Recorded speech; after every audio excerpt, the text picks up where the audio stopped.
Magandang hapon mga kapatid, kamusta kayo? Nandito ulit tayo sa Cycle Car Timar Pasay sa labas po ng shop. At ito, spotted natin si Lodi, nag-upgrade ng CAG. Anong ratio mo dati? 5216 from 5216 nag-upgrade po siya, no? 13. Naka 4930 na siya. Nanawa na sa magaan na gear ratio. Nagmamigat na. Bakit ka nag 13 from 16? So, spinning na po eh. Nagkakarera ka ba o pang rides lang? Ensayo po. Ensayo. Bike to school ka? Bike to school? Hindi po, malapit na po yung school ko. Walking distance. Okay. Mamaya meron tayong interview na after ni Gab, meron tayong interview na bike to work. Ate po, napakaganda niya, classic bike. Nabili niya sa marketplace, tama no? Market. Balik tayo sa ating, ano pangalan nito, Lodi? Gab. Gab. At ito na, peksa natin na kanya napakagandang Celt bike na binili sa Self-cycler po. Shopee store nila, no? Celt 2K23 ba yan o 24? 23 po. Celt 2K23. First bike mo yan, no? Pixie agad. At madalas sa MOA, ano ba yun, every weekend, no? Free weekend lang po. Minsan po after class. Buti hindi ka naman pwede galitan ni mama. Matakas po. Tumatakas. Yan po kanyang Pixie guys, Celt 2K23. Size 49 yan, tama? O 50? 50 po. Anong height ni Lodi? Hindi ko po alam, 5, ano po ata, 5'3". 5'3". Kaya nga, sabit pa sa Yag balls yung frame? Ano po, sakto lang po. Hindi sabit? Sakto lang. Saka abot mo naman ng sahig, no? Yan.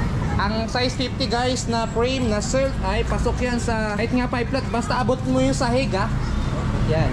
5 flat hanggang 5'5". Yan. Basta abot nyo yung sahig guys. Graded na yan, no? Nung binili mo sa Shopee store ng Celt yan, naka-dropper na. Opo. Yan. Magkano ang value niya yan? Yung Itong bike mo, nung binili mo sa Shopee store? nasa 10K po. 10K. Full Celt bike po. B1 po. Celt B1 ng components. So in-upgrade mo na rin pala yung wheelset, tama? Kung tumagal na po, upgrade ka na. Mga gano'ng katagal yan? After 1 week? Alin po? Nung nag-upgrade ka ng wheelset? Ano po, tumagal rin na po ng months. Okay, mga 3 months, no? Nag-ipon mo na. Sira po kasi yung bearing eh. Ano bang gamit mong hub doon? XJ po. XJ! Yung ano, bulitas. O, paano bumigay? Nag-lock? Nung... Na umalog po kahit anong gawin repack po. nasira na yung kopa niya, no? Sira po yung kono niya eh. Ay, kono. Yung kopa, okay pa. Nag-crack na po. Mahina talaga ng XJ na bulitas, no? Kaya, Nagkaroon na po eh. di, nag-ano ka yun? Natenga ka ng ilang araw? 3 months straight po eh. Tagal, kasi wala kang... Same lang po kasi ako nun eh. Ano, same lang? Kami pong dalawa. Nakakalis ka na nun? Tapos na-dislocate po. Na-dislocate? Oh. Grabe yun ah. Paano yun? Paano nangyari? Bigla may tumawid na motor? O sasakyan? Nag-lock po kami. Nakasama ko po. Tabi kayo. Opo, nag-lock po yun. Nakapis ka na nun? Hindi pa po. Hindi ko po napansin na parating po siya. Bigla po ako kumana. Ito po yung unang bumagsak sa akin. Okay. Kaya papunta nun, Mawa? Pauwi na po galing po. Pauwi na, gawing Mawa. Gabi yan, no? Gabi o umaga? Ano po, tanghali yung tapat po. Buti walang nadami na iba. Wala kami lang po eh. Tapos traffic din po yan, stop Oo. light. Di nagulat yung mga kasabay yung mga ano doon, no? Mga motorista. Buti nga po mga nakahinto po eh. Oo. May na kasi sa inyo o may tumawag na medic? Wala po. Wala. Nag-grab na lang po ako pauwi. Tumabi lang sa gilid, tapos ano na, grab na. Yun lang. Wala. Nakadalawa ka na palang aksidente, no? Okay, balik tayo guys sa kanyang bike, ha. Ang gamit niya ngayong wheelset ay from anong hubs nga yung gamit mo? Arrow wheelset po. Hindi, yung una, yung sa built bike. XJ po. XJ hubs ngayon guys, nag-upgrade na siya. Naka-Arrow B2. Naka-Arrow B2 na siya ngayon guys. Ayan, ha. Parehas kami ng rim set. Seal bearing, matibay. 20 holes ang harap, 24 holes ang likod. At fix. Uy, di mo pala pinatanggal yung ano, no? Ito yung 17. Para pag mag-ride long ride po. Pang-ahon. Minsan pag ayaw mo siya magpuso-puso kayo, masarap yun. Punta kayo sa malaking electric fan, alam mo yun? Hindi po. Bugarin. Pagdating nyo sa Antipolo, baba kay Teresa, diretso nyo yung baras, tapos pag may nakita kayo electric fan, ahon kayo ron. Siguro mga 120 kilometers uwian, galing sa inyo. Solid na ride yun. Sa Bugarin Windmill. Naring mo naman yun? Yung mga classmate mo o mga... Hindi ko po alam yun eh. Hindi mo alam? That's basta, dala lang kayo ng... Kagaya ngayon, may dala ba kayong... parang wala kayong dala? Hindi ko kami dala, tapos yabi lang. Yun. Pag magbabiyahe, no? Patingin Bakit nga. ba? Ayan guys, sa mga bikers. Lagi may dala, survival kit. Yan, no? Anong laman ng bag? Pocket money po. May allen, mayroong patch kit. Teka lang, ha? Medyo kita sa patch kit. Pag magpapaong ka ng patch kit, pili ka nung Maruni. Alam mo yung Maruni na brand? Yung bilog, all black. Magandang klase yun. Kasi ito katagalan, bumabaklas eh. Pag pinatch mo na. After natin mag-vlog, punta ka dito sa tapat ng Celt. Yung Paulinas Bike Shop, yan. 5 piso isa, bilog, black yun. Magandang klase gamitin yung pag... Ready to patch na po yun. Hindi, ganito rin, dinidikitan. Pero magandang klase marunong Japan yun eh. Ito, umaangat sa katagalan to eh. Oo nga po. Oo. Saka meron pa. Meron ka bang baon na extra tube? Ano po? Tube. Wala kang baon interior? Wala po eh. Bili ka sa Shopee. I-send ko ang link sa comment section. Mura lang, 99 lang. Sa bahay siguro masa 7 na yung stock ko. Para pag mapapalatan ka, palitan na interior. Sa bahay ka na mag-repair. Yun ang kulang mo. Ang pump mo, dual action ba yan? Hindi ko po alam eh. Sa Pag kanya po mahaba, kasi yan eh. pag mahaba, dual action. Sige nga, hilahin natin. Sa kanya Single po kasi action. yan eh. Pero pwede na yan. At least may bomba, no? Teka lang, napansin ko, yung belt bag mo, wala kang wrench tool ah. Size 50, no? Tama, wala? No. Bakit wala? Yung kasama mo meron? Opo. Si Idol, pakita nga. Ayun ah, meron siya guys ah. So lagi naman kayo magkasama. Paano kung maiwan siya, tapos napalatan ka, ang layo mo na. Wala ka pang baklas. So grab ulit, no? Opo. Bibili ka ngayon, ha? Maya bago kayo umuwi na Baliches, lang kayo sa Quiapo. Simba kayo, after nyo magsimba, punta kayo sa bangketa, yung sa hilera ng bike shop. Bibili yung ratchet type na size 15 wrench tool. Nasa 50 or 60, depende sa mga naglalatag doon. Meron pang 70, oh. Size 15 yan, no? Dapat magbabago ka na ito. Syempre, pag napalatan ka, may sarili kang pambaklas. Para hindi ka asa sa kasama mo. Okay ba tayo doon? Yan. Guys, balik na ulit tayo sa bike. Ang dami natin cheche-boreche. Dito muna tayo sa front. Yan po. Ang Cell 2K23 guys ay max clearance niya ay 28C. Ang nakakabit niya ngayon ay 25C, tama? Opo. Yan. Sa likod mo 28, no? Opo. Ayan guys, oh. 28C ang likod niya, 25 ang harap. Pero ang max clearance ng 2K23 na self bike ay max clearance ay 28C. Yan, oh. Napakaangas, no? Napakaganda po ng fork ng Cell 2K23. Same po yan sa Cell 2K24, crown fork style niya.